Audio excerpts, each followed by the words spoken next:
Welcome to Homegrown Tales, a live storytelling event held at Bews, 2 Pine Spring in Eureka Springs. The following was recorded April 3rd, 2024. And now here's Zeek Taylor to introduce the program. Hello everyone. My co-producer Sandra Spotts and I welcome you to Homegrown Tales. Sandra and I are thrilled to be joined by our guest storyteller and my friend Shabana Kauser. Thanks for coming, everyone. I'm so glad to see you all. I think you're in for a real treat with Shabana's stories tonight. I want to remind you that all the stories that you'll hear tonight are true. They were written and lived by the people who will be reading them to you tonight. Tonight's musician is a multi-genre melting pot of a musician. Shain Kausey, who is in his words, fits in where he gets in. Pulls from his hodgepodge pack of tunes, from folk to funk, rockin' till the grass turns blue. He plays it all from the heart. Please welcome a crowd favorite here at Bews, the multi-talented Shain Kausey. Thank you very much.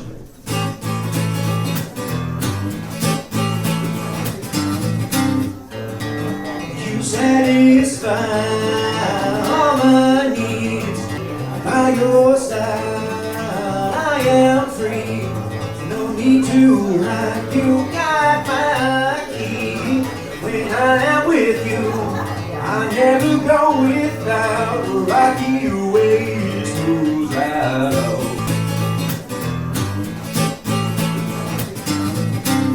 Thank you.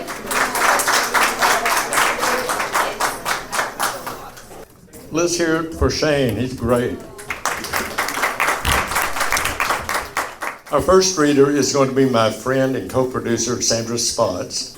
Sandra has written for several Central Arkansas publications and has made 12 appearances telling her original stories on the internationally broadcast radio show, Tales from the South. Sandra has a background in fine arts that began with work as a fiber artist. She has been an art teacher and has worked as a professional designer for the past several years. She has called Eureka Springs home, where she continues her art career as an abstract expressionist painter. Here is my friend Sandra. This story is called Escapades on Aisle 3. During my childhood, Easter weekend usually meant getting together with at least one of my father's siblings and their families. All of the brood of 11 were a curious combination of conventionality and conformity with a healthy dash of rebellion. Each had scars of varying depth growing up dirt poor in northeast Arkansas, picking cotton as soon as they could drag a pick sack.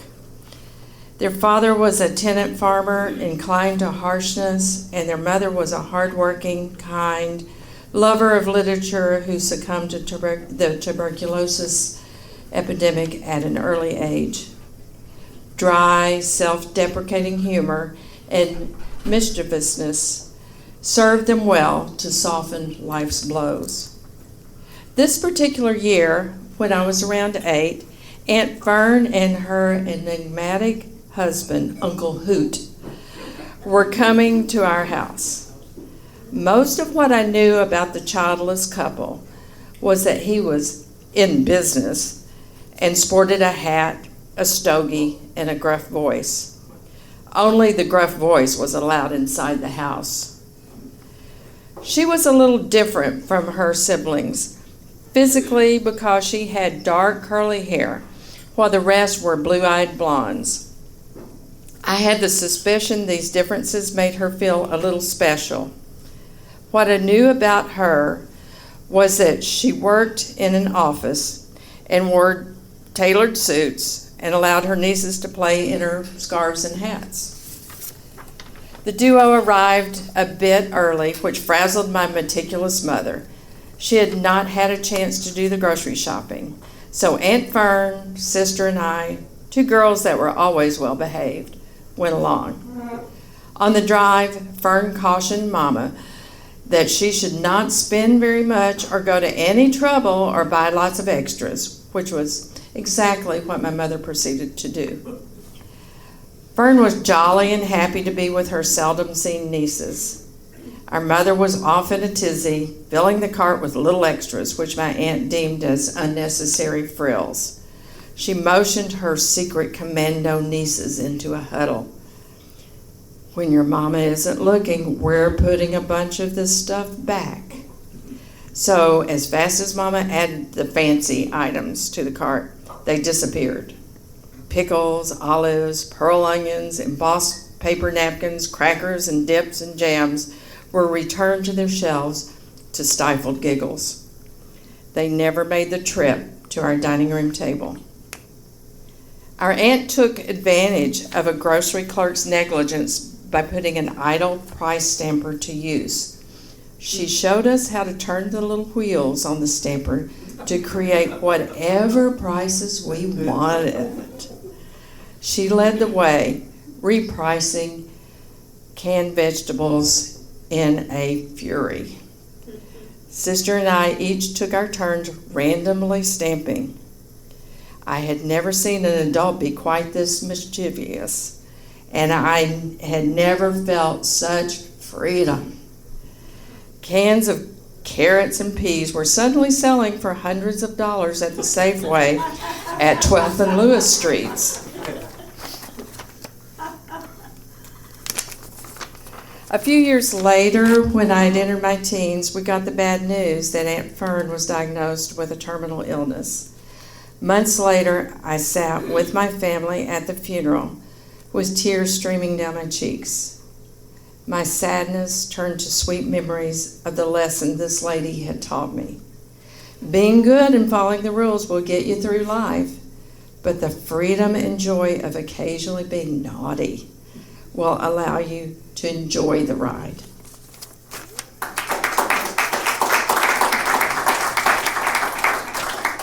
Zeek Taylor is a recipient of the Arkansas Governor's Award for Lifetime Achievement. Best known as a visual artist, he is also a storyteller and writer. He has performed on the NPR show Tales from the South. A StoryCorps interview with Zeek is on file in the Library of Congress, and a segment of the interview aired on NPR's Morning Edition. He's the author of 4 books that included Chimps Having Fun and Out of the Delta, the anthology. Zeek has also done film work and has appeared in commercials, documentaries, and a short film and a full-length feature film. He will make his big screen debut, I'm so thrilled about this, in the movie Wildfire, The Legend of the Cherokee Ghost Horse, that opens in theaters nationwide on April 19th. Here's my friend Zeek Taylor.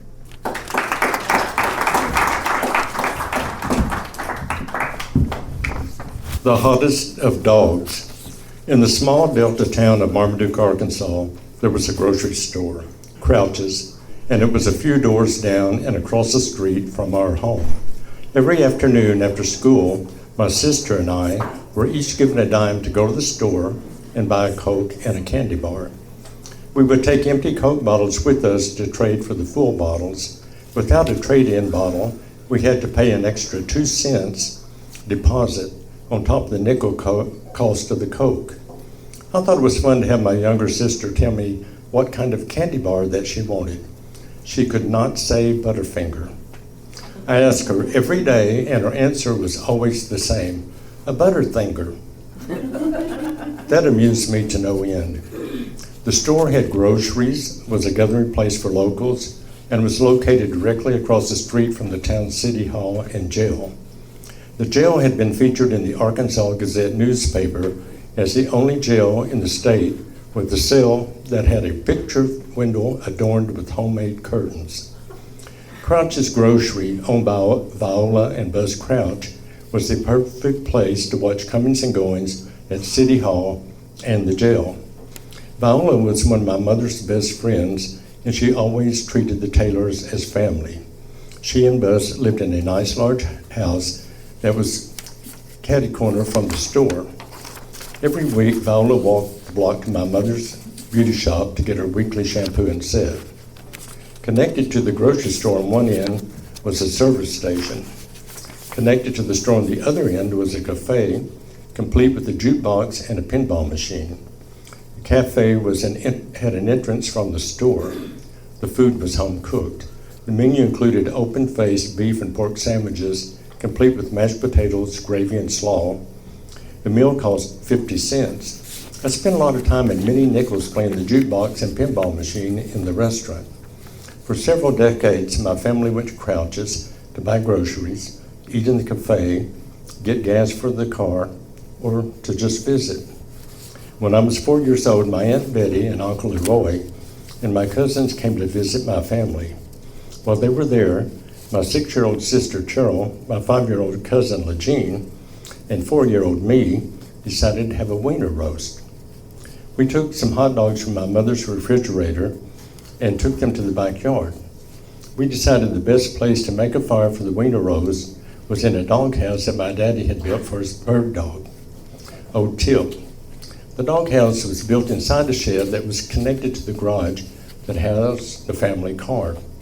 Tim's house was filled with straw and was easily ignited. It was highly combustible. My cousin and I had a penny. We went across the street to Crouch's and purchased a 1-cent box of matches. Viola was suspicious of the reason for our purchase. She kept an eye on us and contacted the fire department when she saw smoke billowing from the shed and garage. The fire truck was Johnny on the spot, and the damage was minimal. Due to our young age, my sister, cousin, and I were forgiven and had our hot dogs in the house that night for supper. My mother was forever grateful to Viola for saving the shed, garage, and family car.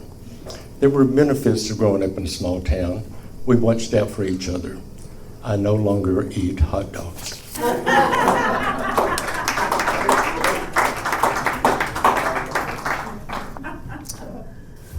Our next reader is Shabana Kauser. Shabana is a visual artist now living and working in Fayetteville, Arkansas. Her contemporary paintings of South Asian women wearing traditional clothes and jewelry share not only her personal journey, but those of past, present, and future generations of immigrants. Shabana was born and lived in the UK for almost 30 years. She lived in central London, where she achieved her degrees, a Bachelor of Science degree in Business IT, and a postgraduate degree in Information Management. She worked in the corporate world before her husband was presented with a work opportunity in the United States. In 2008, Shabana moved from central London, UK, to the US and settled in Fayetteville. Through the frustrating immigration laws and while being unable to legally work for 7 years, she discovered her love for creating. This journey opened up a new way to connect with people and to share her story. And I'm delighted she's here tonight to share her stories with us. Shabana. Thank you.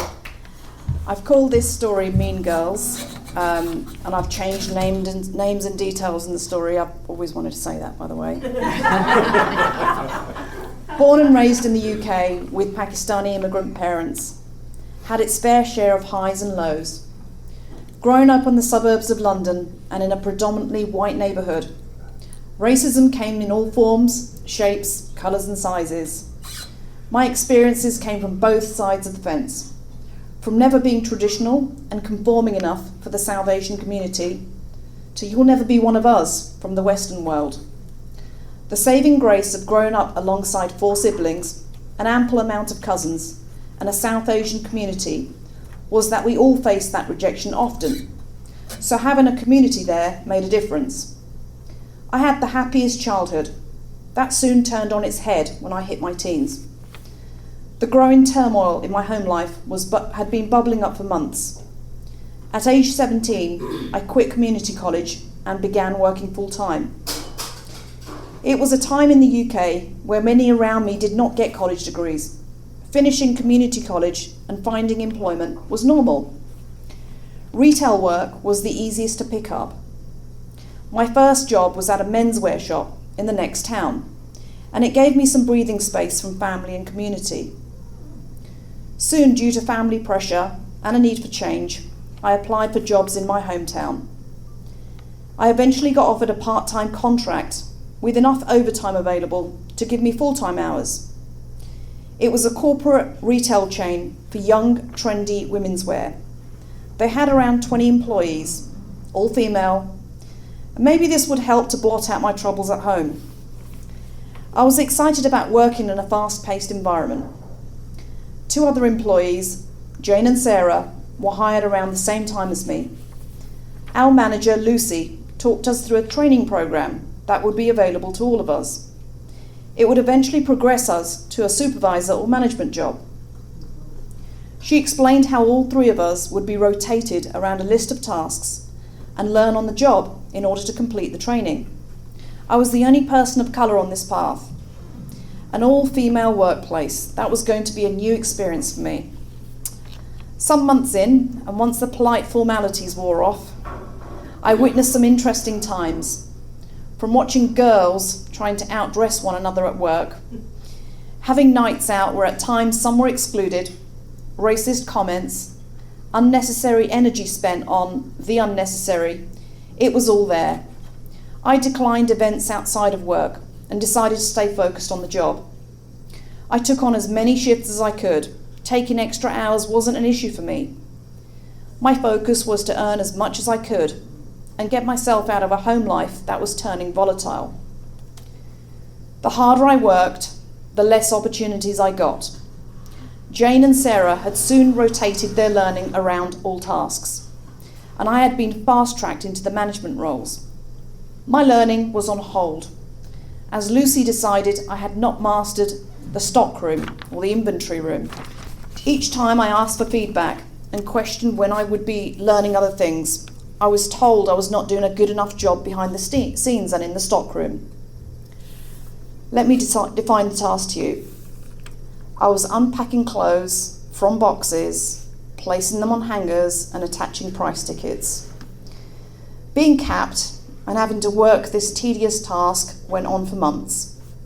Then 2 more recruits joined the team. Again, both white, both female, and were introduced to the management training program. As I was trying to master the art of hanging clothes, the new recruits were fully trained and fast-tracked a lot further than I ever was. I guess I had failed to notice their superpowers too.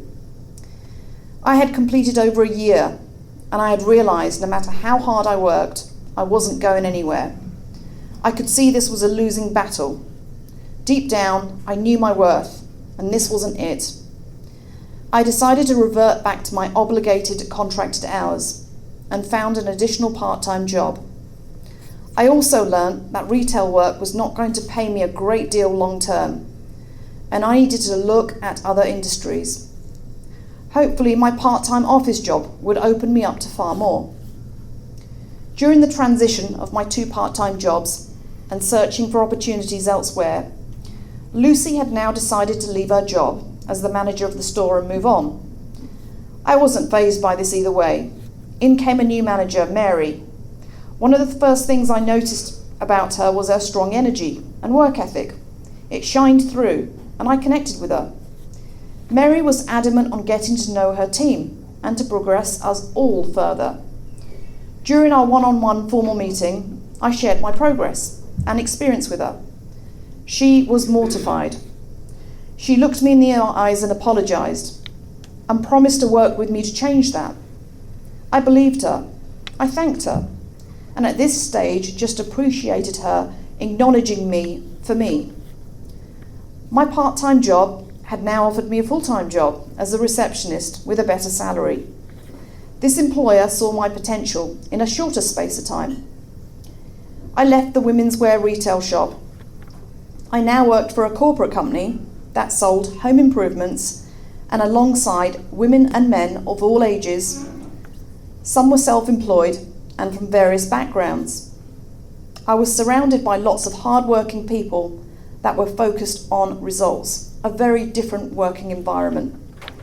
I learned as much as I could from salespeople, managers, and administrators around me. The more I tried, worked, and asked, the more they shared. A shock to my system, and a very rewarding one.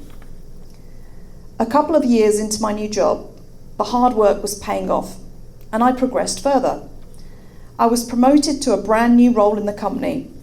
My job was to create, work and manage a new sales administration department. I relocated to the main regional office, which to my liking was further away from my family home. My salary paid me just enough to apply for a solo mortgage and buy an apartment at the age of 21. I had supportive humans at work that I leaned on when I removed myself from my family home and set up a new life. After a few years into the job and having learnt so much, I knew I was capable of more.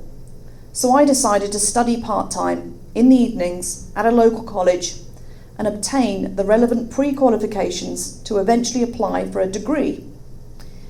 It was a 2-year part-time course, and the most feasible option at the time was to work full-time during the day and part-time on evenings and weekends. It was long, but yet a rewarding 2 years. My studies were embraced and supported in my job. 5 years later, sadly, I had to leave this job as I moved to central London, where I studied full-time and achieved a degree in business IT and a master's degree in information management. Oh, and those stockroom clothes hanging skills that I failed at so miserably weren't called upon. In 2022, I visited the shopping centre where I once worked in the UK. I stood outside what was once the shopfront. It still had the same shutters, and inside of the retail space still had white walls and marble floors. It was now vacant and had last been used as a temporary centre for COVID vaccines. The memories were still there. I smiled, and in my mind, thanked those girls for exposing me to that life lesson.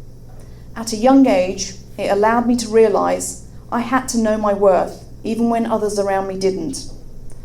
There is a big wide world out there. Good humans do exist, and they're not always groups of women. Thank you.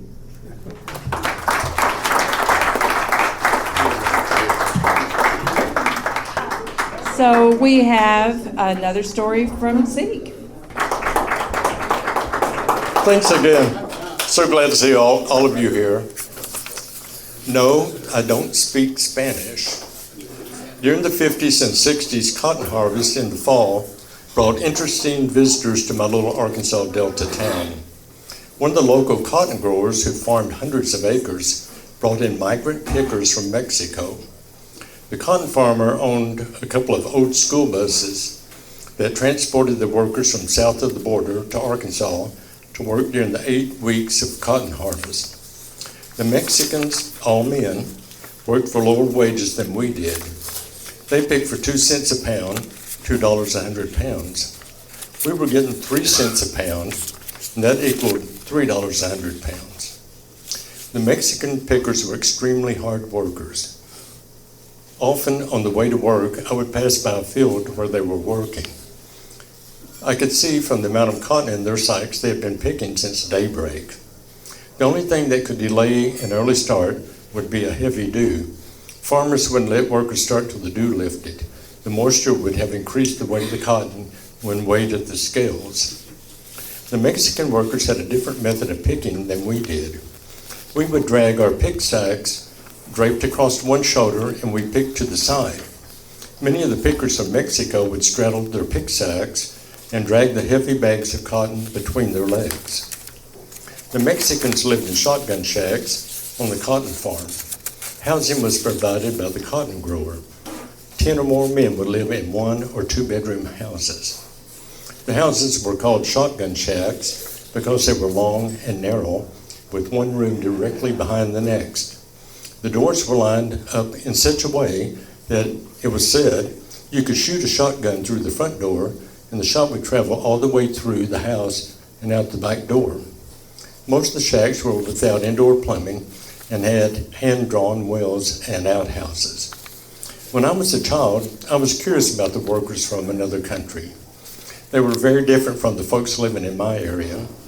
After working the fields all week, the Mexicans enjoyed coming into town on Saturday nights. They ate in the local cafes, and they bought food in the grocery stores to take back to their shotgun shack homes. When I was around 10, I befriended one of the workers, Juan. I sought him out every Saturday night during the fall of the year when the workers came into town. Juan was probably in his 20s. Despite our language barrier, we had a good time together. Juan taught me words in Spanish, and I taught him some English words. He would point to an object, and I would tell him the word for it in English, and he likewise would tell me the word in Spanish. On the last Saturday spent with Juan before he was to go home to Mexico, we continued our language lessons. Juan pointed to a piece of wood that was placed across a ditch as a walkway. I said, plank. It's a plank. He told me the Spanish word.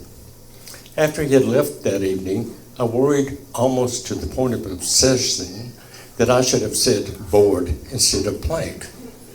I worried about my conceived mistake for weeks. I hoped that Juan would return for the next cotton harvest so that I could make the needed correction. I never saw him again. However, I doubt if he remembered the English word plank any more than I remember the Spanish word for the object. I still don't know. And wherever Juan is, I hope he's had a good life. Thank you.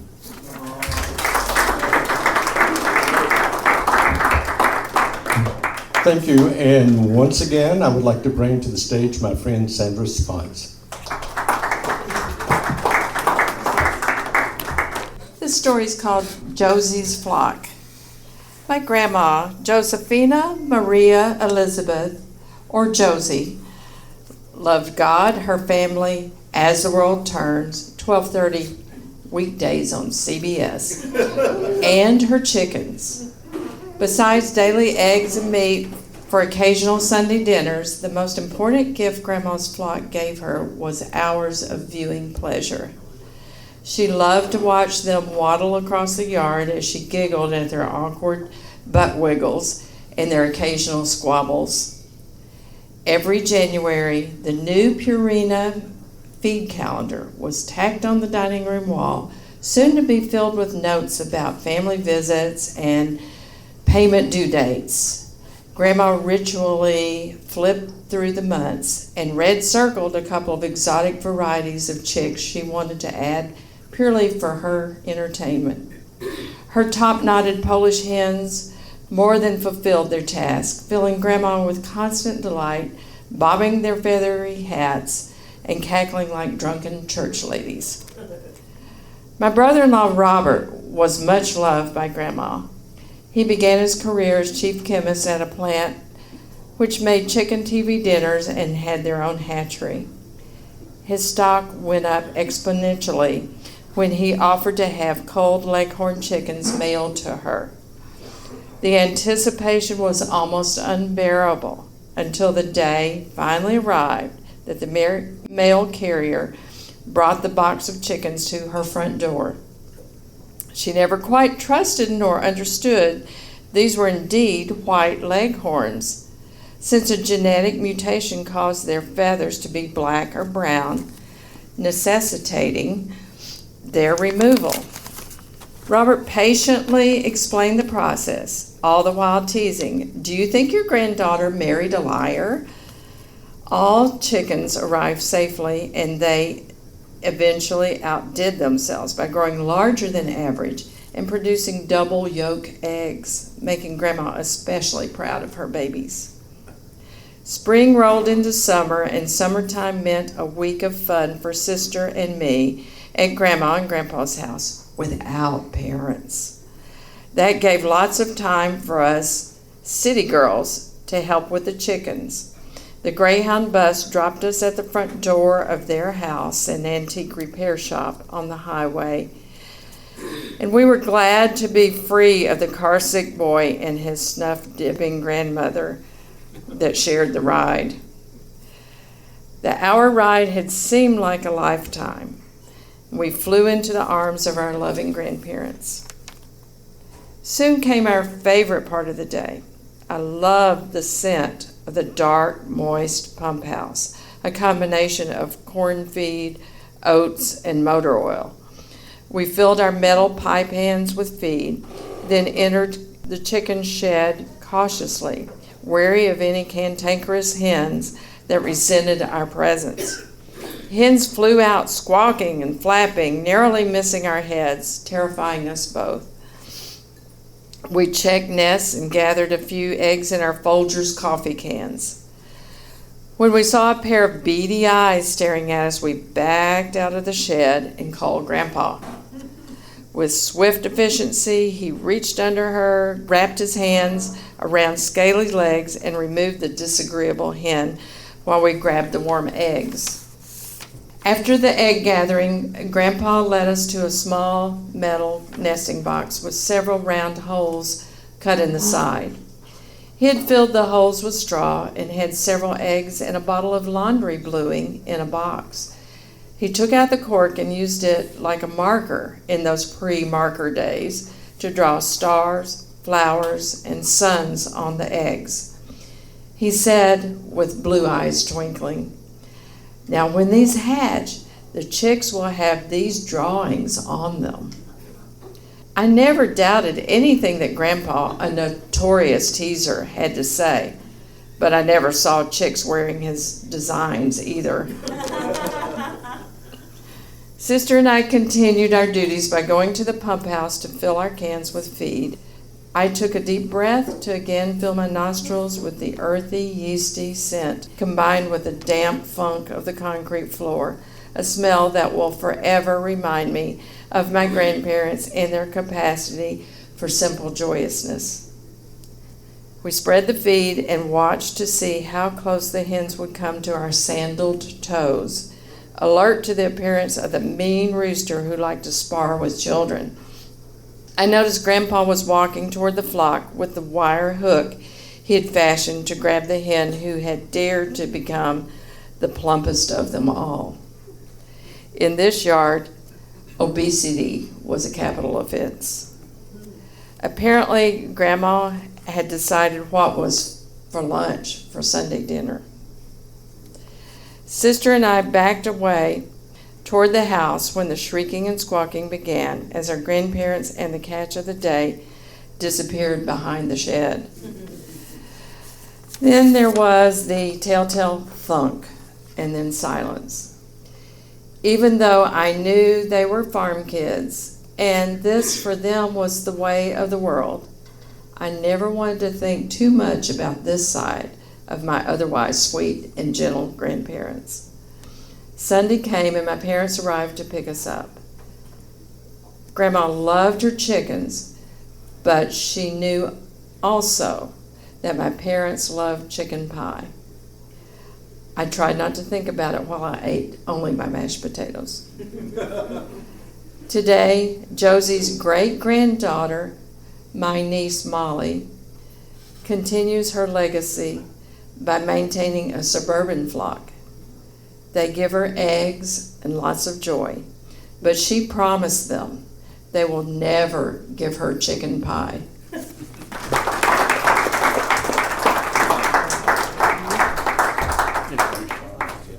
All right, and now we have another story from Shabana.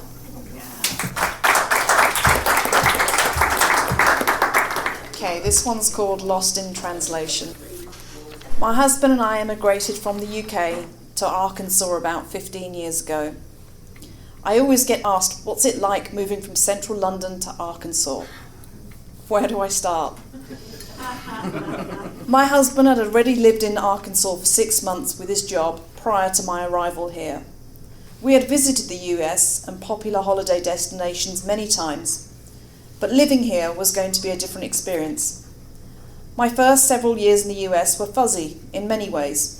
One of the things that made it difficult to transition was the legal system and being unable to legally work for several years. I had not discovered my art or passion for creating at this stage of my life. That made me try hard to stay busy and keep myself sane. Getting out of the house as much as I could was a priority. The first few days after my arrival, one sunny morning, we stopped off at the grocery store. As we walked out the store, minding our own business, through the parking lot, with a cart full of grocery bags, and headed to the car, a stranger looked towards me, smiled, and said, "Hey, how are you?" I forced a quick, awkward smile and carried on loading our groceries into the trunk of the car. After we got into the car, The windows were closed. Seatbelts were on. We could easily drive away. I let out a huge gasp. I turned to my husband and said, "What's his problem? Why is he asking me how I was? Was he after my purse? Was I about to get mugged?"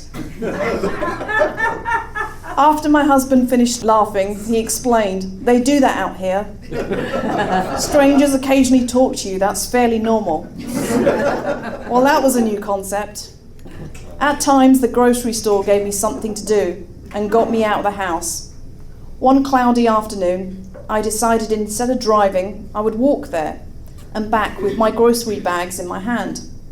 A fairly simple idea that I'd done on a weekly basis in London. My walk from Mission Boulevard in Fayetteville to Marvin's IGA, now Ozark Natural Foods, on College Avenue, was about 20 minutes one way. Back in 2008, there were enough sidewalks available most of the way. I put my sneakers on and off I went at a casual pace. My walk was pleasant, and eerily, no other pedestrians in sight.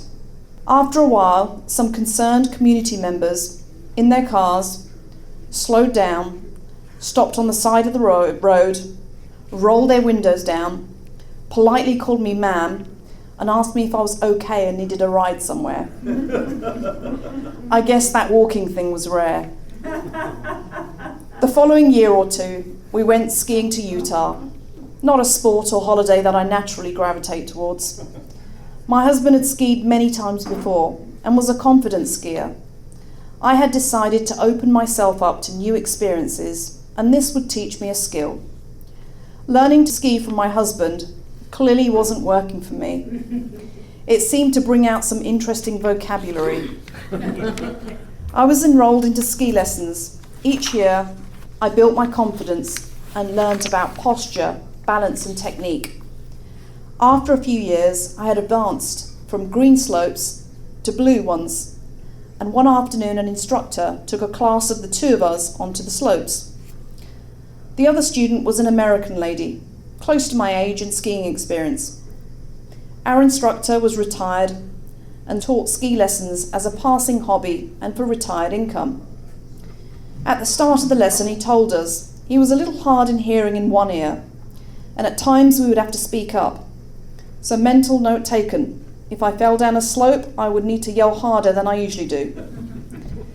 For the afternoon lesson, we skied blue slopes, and the instructor talked us through technique. He would ski down first, we would watch his technique, then we would stop towards the bottom of the slope. We would then put into practice what we had just seen. He would observe our skiing and then give us feedback once we reached him. I was progressing and didn't crash and fall too much. For the last run of the ski class, we went down blue slopes. They were wide and enclosed in. There were steep up-facing hills with trees on each side of the slope. It was pretty and attracted lots of skiers at that time, as everyone was doing the last ski run before the resort closed for the day. Our instructor now told us to ski past him, relax, practice what we had learnt, go around him, alongside or past him. As I skied past the instructor, he yelled, "Stop sticking your fanny out." I tried hard not to fall off my skis here.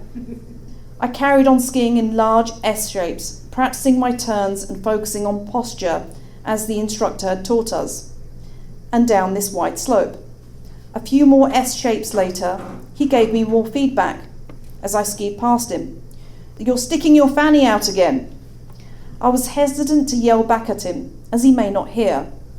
I also thought about the echoey slope we were going down. Was it appropriate to talk about my fanny here? I even looked down at my body and couldn't quite work out what he meant. Too embarrassed to even ask, I knew I didn't want to enter this conversation. The three of us, instructor and both students, made it down the slopes back to base.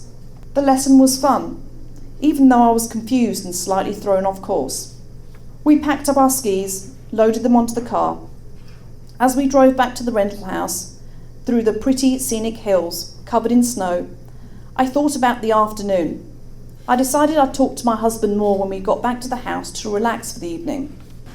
During this time, I would like to highlight to my audience that the word fanny is a British slang word for vagina or female genitals. You can hopefully now understand my confusion and dismay. So the conversation with my husband was fun when he asked me how my ski lesson went. I replied, I learnt a lot. We went on blue trails and there was only the two of us in class. My husband replied, that's great. How was your instructor? Was he any better than yesterday's one? I replied, he was good, but I found him a bit strange. In fact, a little bit too forward. He told me a few times that I was sticking my fanny out and I need to work on that. I don't see how my fanny has anything to do with skiing. And wouldn't that be odd if I was sticking it out? Who actually skis with their fanny sticking out? Is that humanly possible? My instructor was also hard in hearing, and I didn't want to have a yelling match with him down an echoey slope about my vagina. So I didn't say anything, and I avoided the conversation. You know I usually don't shrink away from things, but this was a bit odd. Once my husband pulled himself out of a long fit of laughter, he replied, fanny is the polite American word for referring to somebody's bottom. As you can imagine, nobody was short on fanny jokes for the rest of the ski trip. Thank you.